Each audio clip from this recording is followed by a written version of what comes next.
NCERT की chapter complete कर रहे हैं सीटेट परीक्षा के लिए। तो इसमें हमारा 4th चैप्टर जो है वो हम स्टार्ट करने जा रहे हैं। ये स्टोरी है अमृता की। अमृता राजस्थान के, हम चित्र के माध्यम से पहले शॉर्ट में एक स्टोरी सुन लेते हैं, उसके बाद इस क्वेश्चंस को करेंगे। जो क्वेश्चन एग्ज़ाम में आए हुए हैं उनको देखेंगे। तो ये स्टोरी है अमृता की, जो राजस्थान में जोधपुर के पास खेजड़ेली गांव की रहने वाली थी। उस गांव का नाम खेजड़ेली क्यों पड़ा था? क्योंकि उस गांव में खेजड़ी के बहुत सारे पेड़ थे। गांव के लोग पेड़ जानवरों के बहुत ध्यान रखते थे। अगर वो, उनका कहना था कि अगर पेड़ है तो हम हैं, पेड़ और जानवर हमारे बिना रह सकते हैं पर हम उनके बिना नहीं रह सकते हैं। इसी तरीके से सब खुश थे गांव में। लेकिन एक दिन क्या हुआ, एक दिन राजा के कुछ, अमृता बड़ी हो गई थी और अपने पेड़ों से मिल ही रही थी कि उसने देखा कि गांव में कुछ अनजान लोग कुल्हाड़ी लेकर आ रहे हैं। वे कौन थे? वे राजा के आदमी थे और राजा के कहने पर वे लकड़ी के लिए पेड़ काटने आए थे। लकड़ी राजा के महल के लिए चाहिए थी।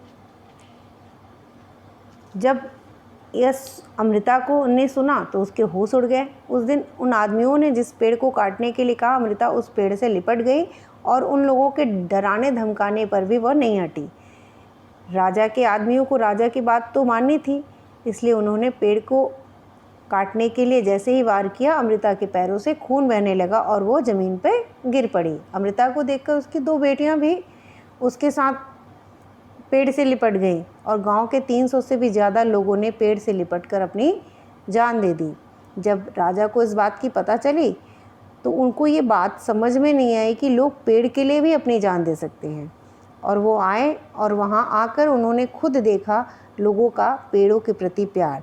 तभी से राजा ने यह ऐलान करवा दिया कि उस इलाके में कभी कोई पेड़ नहीं काटेगा और ना ही कोई शिकार करेगा।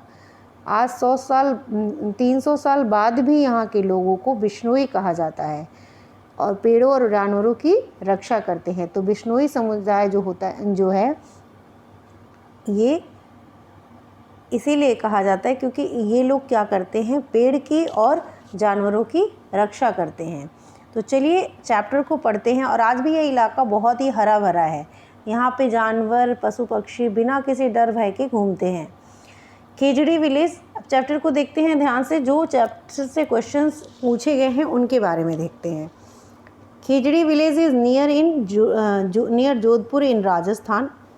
सबसे पहला पॉइंट आता है कि खेजड़ी विलेज कहाँ पड़ता है, तो ये जोधपुर राजस्थान में पड़ता है। This village got its name because of many khejri trees that grieve there. यहाँ पे बहुत सारे खेजड़ी के पेड़ हैं, इसलिए ये इस गांव का नाम क्या है, खेजड़ी विलेज। ठीक है। The people of this area called Bishnois continue to protect plant and animal. इस एरिया के लोग प्लांट और एनिमल को प्रोटेक्ट करते हैं, इसलिए इनको क्या कहा जाता है, बिश्नोई कहा जाता है। जैसे जैसे मैंने बताया था वो डायग्राम यहाँ पे आपको दिख रहे होंगे कि कैसे राजा आए के आदमी आए, उन्होंने पेड़ काटा, फिर वो गिर पड़ी कुल्हाड़ी से लगने पे और उसके बाद लोगों ने भी उसका विरोध किया। खेजड़ी, ये क्वेश्चन ये बहुत इंपॉर्टेंट है। The khejri trees found mainly in desert areas. खेजड़ी की कहाँ पाया जाता है, तो डिज़र्ट एरिया में पाया जाता है। It can grow without much water. ये बिना पानी के भी, ज़्यादा पानी के भी ये क्या कर सकता है, ग्रो कर सकता है। इट्स बार्क इसकी is used for making medicine. इसकी छाल जो होती है खेजड़ी पेड़ की, उसका यूज़ किया जाता है मेडिसिन बनाने में। People cook and eat it's fruit beans. लोग, यहाँ के लोग जो होते हैं उसके बीन्स फ्रूट्स को खाते हैं, पकाकर खाते हैं। It's would such that it will not be affected by insect. इसकी जो लकड़ी होती है खेजड़ी के पेड़ की, उस पर इंसेक्ट का कोई प्रभाव नहीं पड़ता है, कीड़ों से कोई प्रभावित नहीं होती, यानी सड़ती नहीं है। Animal in this area eat leaves of the khejri. यहाँ के जानवर खेजड़ी के पत्तियाँ जो होती हैं उसको खाने के चारे के रूप में यूज़ करते हैं। And the childrens like you play in this shade. तो खेजड़ी बहुत ही इम्पॉर्टेंट है यहाँ के लोगों के लिए।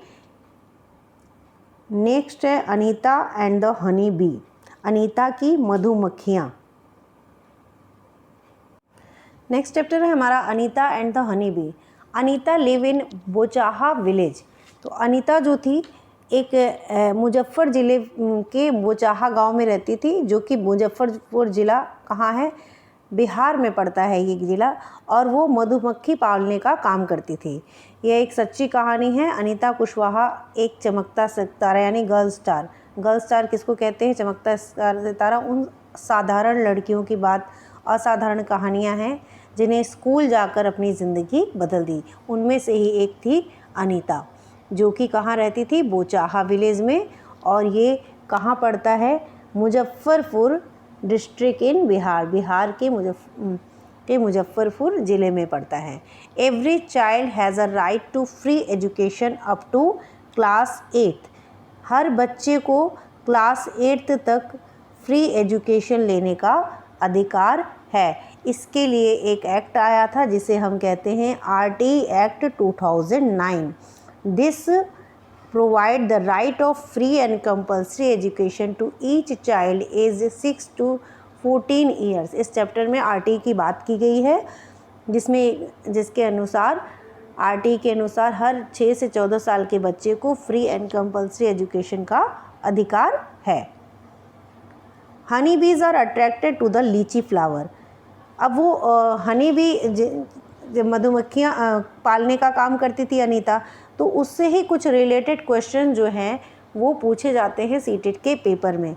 चैनल को सब्सक्राइब नहीं किया होगा तो कर लीजिएगा।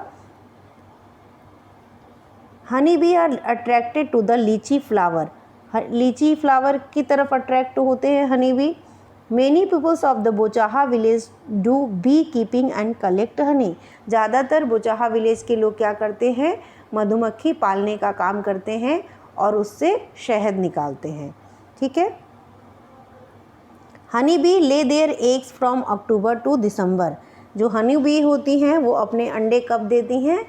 अक्टूबर से दिसंबर तक का समय बेस्ट होता है। This was the best time to start B keeping.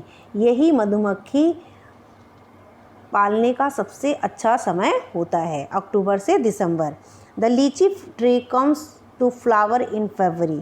फरवरी में लीची के फूल आने लगते हैं। ये है अनीता, जो कि अपना मधुमक्खी पालने का एक बिज़नेस कर रही हैं और उससे शहद निकालना का पूरा कोर्स किया इन्होंने, और उसके बाद उसी से मधुमक्खी पालने का काम और शहद निकालने का काम करती थी। एवरी बी हाइव, हर बी हाइव में, अब ये मधुमक्खियों की स्टोरी है कि उनका कैसा रहन सहन होता है, वो कैसे रहती हैं। तो every bee hive has, subscribe कर लीजिएगा चैनल को प्लीज़। सीटेट की सारी तैयारी यहाँ पे हो जाएगी। Every bee hive has one queen but that lays eggs. हर एक बी हाइव में एक रानी मक्खी होती है जो कि क्या करती है? अंडे देती है। There are only a few male in the hive. Hive में मेल बहुत कम होते हैं। Most of the bee in the hive are worker bees. These bees work all the day. ज़्यादातर हाइव में जो बीज होती हैं वो क्या होती हैं? वर्कर बी होती हैं, और ये पूरे दिन काम करती रहती हैं। ठीक है। तो एक रानी मक्खी होती है जो अंडे देती है, उसके बाद मेल बहुत कम होते हैं, ज़्यादातर वर्कर भी होती हैं जो पूरे दिन हाइव के लिए काम करती हैं। They make the hive and also look after the baby bee. वो जो हाइव बनाते हैं, वो ये जो वर्कर भी होते हैं वो हाइव बनाने का काम भी करते हैं, और जो बेबी होती हैं, छोटे बच्चे होते हैं, उनकी भी देखभाल करते हैं। They fly around flower in search of nectar. Nectar search करने के लिए भी वो फ्लाई करते हैं, इधर उधर जाते हैं फूलों के पास, ताकि वो नेक्टर कलेक्ट कर सके। They collect nectar from flowers for Honey. वो फूलों से नेक्टर को कलेक्ट करते हैं ताकि हनी बनाया जा सके। When one bee finds a flower with nectar, it does a special kind of dance by which other bees can know where the nectar is। एक मधुमक्खी को जब नेक्टर मिल जाता है वर्कर बी जो ढूंढने गई थी, तो वो क्या एक स्पेशल काइंड ऑफ डांस करती है जिससे कि दूसरी बीज जो होती हैं वो जान जाती हैं कि यहाँ पे नेक्टर प्रेजेंट है, कि नेक्टर कहाँ पे है। The worker bee are very important for the hive, इसीलिए वर्कर बी जो होती है बहुत इंपॉर्टेंट होती है, बच्चे पालने का काम भी करती है, हाइव भी बनाती है, हनी के लिए नेक्टर्स भी लाती है। The male bee have no special role as worker, male bee का कोई काम बहुत ज़्यादा नहीं होता है जितना कि वर्कर बी का होता है। एंट के बारे में दिया हुआ है इस चैप्टर में, तो एंट भी बी की तरह ही एक लिव एंड वर्क टुगेदर, एक साथ रहते हैं और मिलकर काम करते हैं, लाइक हनी बी की तरह ही ये भी एक साथ रहते हैं और मिलकर काम करते हैं। द क्वीन एंट ले द एग, जो क्वीन एंट होती है वो अंडे देती है। द शोल्डर एंड सिपाही चींटी जो होती है वो गार्ड करती है एंट के नेस्ट का। Worker ant are always busy looking for food and bringing it to the nest, जो वर्कर एंट होते हैं वो हमेशा खाने की खोज में इधर उधर घूमते रहते हैं और नेस्ट तक उसको ले आते हैं।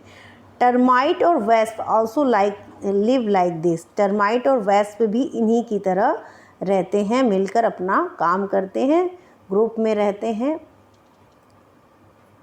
तो दो चैप्टर इसमें करा दिया, और भी चैप्टर जो हो चुके हैं उनकी भी प्लेलिस्ट में है, आप जाके देख लीजिएगा।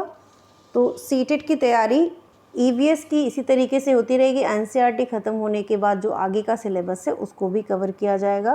प्रैक्टिस सेट भी आ रही है, तो आप लोग देखते रहिएगा, चैनल को सब्सक्राइब कर लीजिएगा। Thank you.